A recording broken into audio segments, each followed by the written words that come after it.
안녕하세요. 여러분의 출근길 파트너 라디오 동서남북 김서영입니다.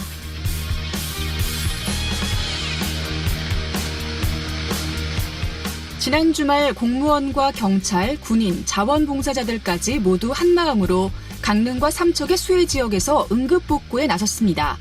강릉, 경포 등 수해 지역을 찾은 인원은 모두 1,600여 명. 삼척 수해 지역도 이와 비슷한 규모의 복구 인원이 휴일도 잊은 채 투입됐죠. 많은 사람들의 땀과 노력으로 피해 지역은 차츰 제 모습을 찾아가고 있지만 아직은 자원봉사자의 손길이 더 필요한 상황입니다. 그런데 올해 태풍 가운데 가장 강하게 발달할 것으로 예상되는 제19호 태풍 하기비스가 발생해 서남서 방향으로 움직이기 시작했습니다. 아직 우리나라에 영향을 미칠지는 미지수지만 올해 들어 발생한 태풍 중 가장 강하고 크게 발달할 가능성이 높기 때문에 앞으로의 진로에 관해 예의주시해야 합니다. 만약 제19호 태풍 하기비스까지 우리나라를 향한다면 올해는 우리나라에 영향을 준 태풍 수가 가장 많은 해로 기록되는 거죠. 그렇게 반갑지 않은 기록인데요. 그냥 태평양 먼 바다에서 소멸했으면 좋겠네요. 10월 7일 월요일 라디오 동서남북 지금부터 시작합니다. 라디오 동서남북 오늘도 아침 신문으로 시작합니다. 강원일보 이하늘 기자와 연결돼 있습니다. 안녕하십니까? 네, 안녕하세요. 네, 오늘 첫 번째 소식은 강원도에 연이어 찾아오는 악재 소식인데요. 올해는 유난히 좀 악재가 많은 것 같아요. 이번에 태풍 피해까지 발생하면서 분위기가 더 안 좋아지고 있죠? 네, 맞습니다. 설악산 오색 케이블카 부동의 결정과 군부대 이전과 해체로 인한 접경지역 위기, 그리고 주민 동의 없이 송전탑 설치 등 지역 현안들이 해결될 기미를 보이고 있지 않는 데다가 지난 4월에 발생한 동해안 산불 보상도 끝내지 못한 상황에서 태풍 피해까지 당했습니다. 여기에 아프리카 돼지 열병 확산까지 코앞으로 다가오면서 강원 지역의 민심이 악화일로로 접어들고 있습니다. 그렇군요. 일단 그 태풍 미탁의 피해 상황을 먼저 좀 알아볼까요? 네, 지난 2일과 3일 영동 지역을 중심으로 최고 477mm 이상의 폭우를 쏟아부은 태풍 미탁으로 2명이 숨지고 주택 762동이 피해를 입어서 476세대 860여 명의 이재민이 발생했습니다. 또 상가와 공장 등 130채, 농경지 55헥타르 이상이 침수가 됐는데요. 복구에만 필요한 비용은 110억 원 이상으로 추산되고 있습니다. 지난 4월에 인제, 속초, 고성, 강릉, 동해에서 동시다발했던 산불로 1,200여 명의 이재민이 발생한 이후에 반년 만에 또다시 재해로 대규모 이재민이 발생한 것인데요.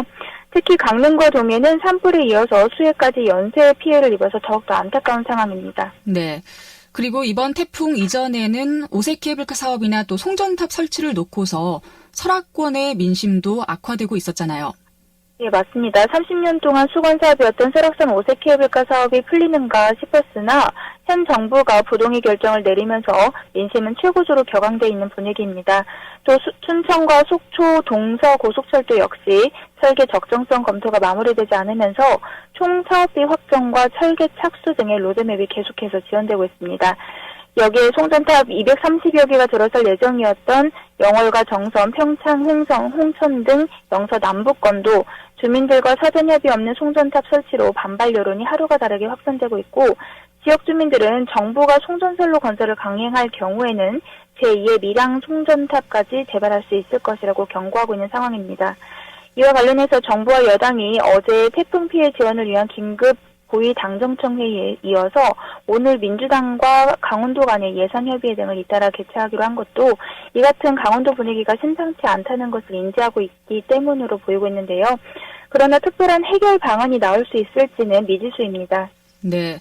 말씀하신 것처럼 어제 당정청 회의 그리고 오늘 더불어민주당과 강원도 간의 예산 협의회가 열릴 텐데 글쎄요, 도 현안들이 줄줄이 자초되고 또 각종 재해까지 겹치면서 여권의 고민이 깊을 수밖에 없을 것 같습니다.